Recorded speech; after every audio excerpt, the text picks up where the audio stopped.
এটা কি তোমরা জানো? সামান্য একটা দুর্বাঘাস, যাকে সনাতন ধর্মে অত্যন্ত গুরুত্বপূর্ণ একটি অঙ্গ হিসেবে দেখা হয়।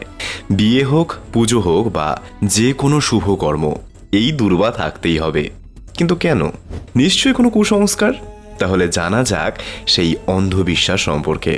শাশ্বত সনাতন ধর্মে দুর্বা অনেক ক্ষেত্রেই ব্যবহার হয়, কিন্তু আমি আজকে বলবো প্রথম পূজ্য গণেশের পুজোয় কেন 21টি দুর্বা একসাথে বেঁধে দেয়া হয়।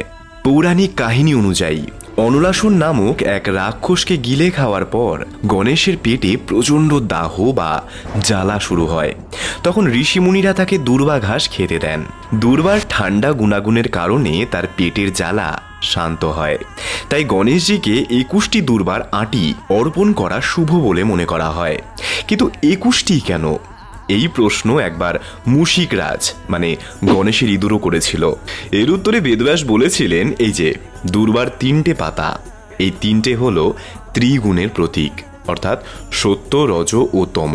আর আমাদের 14 ভুবনের মধ্যে গুরুত্বপূর্ণ হলো 7টি লোক, অর্থাৎ এখন আমরা যেখানে আছি এটা হলো ভূলোক।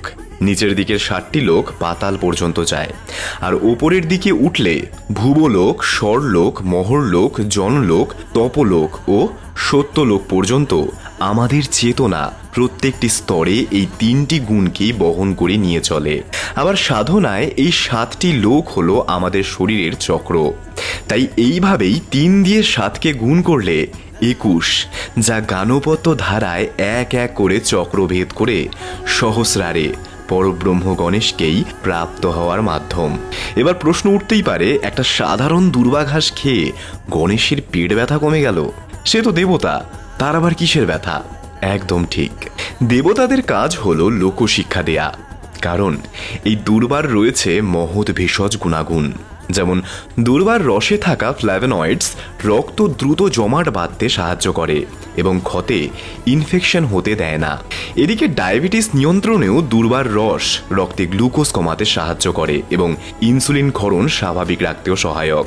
এতে থাকা ভিটামিন সি ও ফেনলিক অ্যাসিড বডি সেলকে সুরক্ষিত রাখে। এমনকি কিডনি ও মূত্রনালী সুরক্ষায় এটি প্রাকৃতিক ডাইইউরেটিক হিসেবেও কাজ করে। এভাবে বলে শেষ হবে না। তাহলে এই সকল বেনিফিট যখন দুর্বায় রয়েছে, সেগুলোকে লোকশিক্ষার মাধ্যমেই রচিত হয় এই প্রকার দেবকাহিনী। কারণ আজকের যুগে সেলিব্রিটি লাল জামা পরলে সাধারণ মানুষ যেমন তাতে বেশি আগ্রহী হয়, একসময় দেবতারাও ছিল এই ভিনটেজ ইনফ্লুয়েন্সার্স ও আমাদের ইন্সপিরেশন। দুর্বা নিয়ে আরও কাহিনী জানতে চাও? তাহলে আমাকে ফলো করতে পারো।